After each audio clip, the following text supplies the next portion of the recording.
আমাদের একটা ধরেই নেওয়া হয় যে কাজের মহিলা কালো হবে, গ্রামের মেয়ে কালো হবে। কেন গ্রামের মেয়ে ফর্সা নেই?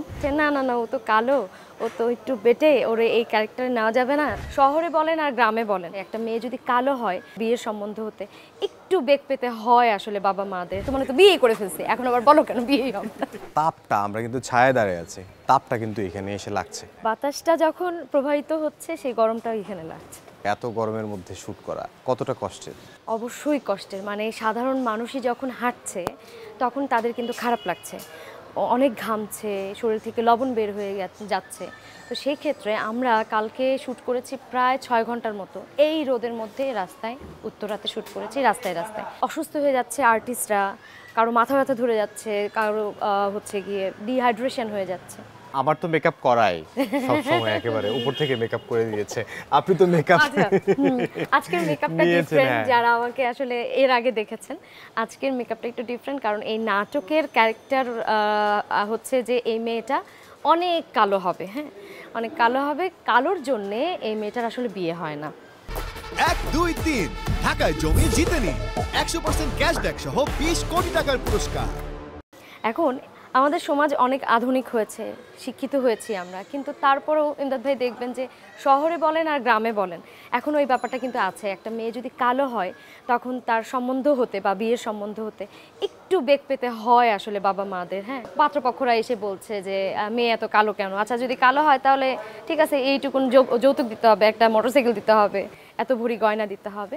তো এই যে ব্যাপারগুলো, এই ব্যাপারগুলো আমার ক্যারেক্টারের সাথে এখানে আছে, এই নাটকটাতে আছে, যার কারণে আজকে আমার মেকআপ এরকম যে আমি কালো। এবং সত্যি সত্যি এই নাটকে দেখানো হচ্ছে যে আমার এই কারণে বিয়ে হচ্ছে না, কিন্তু এই মেয়েটা ভীষণ রকমের প্রতিবাদী। বিভিন্ন জায়গায় এই মেয়েটা হেনস্থার শিকার হয়, সেটাকে প্রতিবাদ করা, এরকম একটা ক্যারেক্টারে। বাস্তব জীবনে কি কখনো এরকম সমস্যার সম্মুখীন হয়েছিলেন কিনা আপনি? বেটে এবং কালো বলে আমি যেটা হচ্ছে আমি বেটে কোথায় আপনি? আমি বেটে, তো যে যার কারণে সমাজে হয়তো বা ওরকম হয়নি, কিন্তু আমার হয়তো বা এই মিডিয়ার ক্ষেত্রে দেখা গেছে না না না, ও তো কালো, ও তো একটু বেটে, ওর এই ক্যারেক্টারে নেওয়া যাবে না, ওর গ্ল্যামার নাই, ওর তো আসলে নায়িকা হিসেবে হবে না, আসলে ব্যাপারটা কেমন যেন ম্যাটম্যাটে লাগে।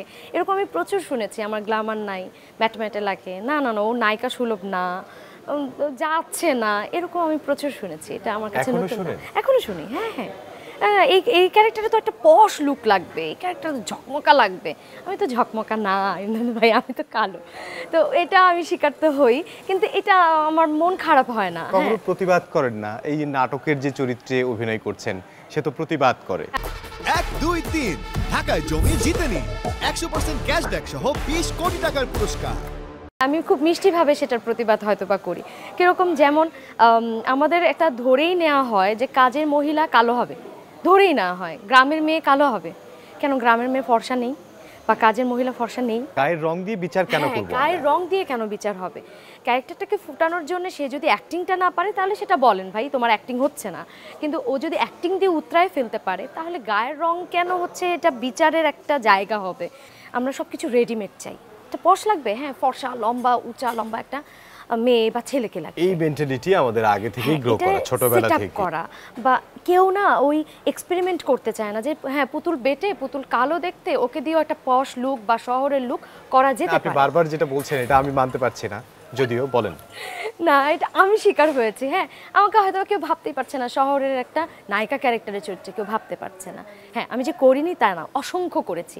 তারা হয়তো বা ভেবেছে যে না পুতুল তো যাচ্ছে, হয়তো বা আমি অ্যাক্টিং দিয়ে সেটা উতরানোর চেষ্টা করেছি, কিন্তু এই সেটআপটা আছে এখনও এবং এটা খুব মানে গভীরভাবেই আছে। সেটা ভাঙবার, এই যে এটা একটা কি অচলায়তন যেটাকে বলে, হ্যাঁ ভাঙবার চেষ্টা সবাই করছে, মনে হয় ভাঙতে পারছে না। আপনাকে খুব সুন্দর লাগছে সেই জন্য হয়তো ভুলে গেছে। এই যে দেখেন, আপনি নিজেই বিশ্বাস করছেন না। বদ্ধমূল একটা ধারণা হয়ে গেছে, কালো কখনোই সুন্দর হতে পারে না। আমাদের ভাইয়ের কি ধারণা? না, আমাদের ভাইয়ার মনে হয় ধারণাটা ওরকম না, তাহলে আমার মতো মেয়েকে বিয়ে করতো না। আমিও তো কালোই, আসলে ও তো ফর্সা, তো আমাকে বিয়ে করতো না। ও দেখেছে মানুষটাকে, ও আসলে গায়ের রং দেখেনি, আমার কাছে মনে হয়েছে। আমি মাঝে মাঝে দুষ্টুমি করি। আমার একটা মঞ্চ নাটক ছিল, সে রাতে পূর্ণিমা ছিল, সো ওটার একটা ডায়লগ ছিল যে আমি এত কালা যে আমার বিয়াই হইব না। তো আমি দুষ্টুমি করে হচ্ছে বলি যে আমি এত কালা আমার বিয়াই হইব না। তো ও বলে যে তোমার তো বিয়ে করে ফেলছে, এখন আবার বলো কেন বিয়েই হবে না। জ্বালাতন করে বেশি কে, আপনি না সে? আপনি? আমি খুব খারাপ, খুব ঝগড়াটে। ও খুব ঠান্ডা, খুব ধৈর্যশীল, ভীষণ ধৈর্যশীল। আর আমি ভীষণ ঝগড়াটে, এদিক সেদিক হয়েছে তো মানে মোটামুটি বকাবকি শুরু করে দেই। সো ও খুব কুল ডাউন।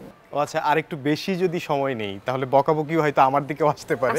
আমরা শেষ করে কারণ দিই। আমরা শর্টে যাব এখন। ভালো থাকবেন। হ্যাঁ, thank you so much Imdad ভাই। আপনি দেখলেই আমার ভালো লাগে এবং আপনার সাথে কথা বলতে আমার ভালো লাগে। আমারও খুব ভালো লাগে, সেজন্যই আমি ছুটে আসি। একদম, থ্যাংক ইউ ভালো সো থাকবেন। মাচ। ওকে।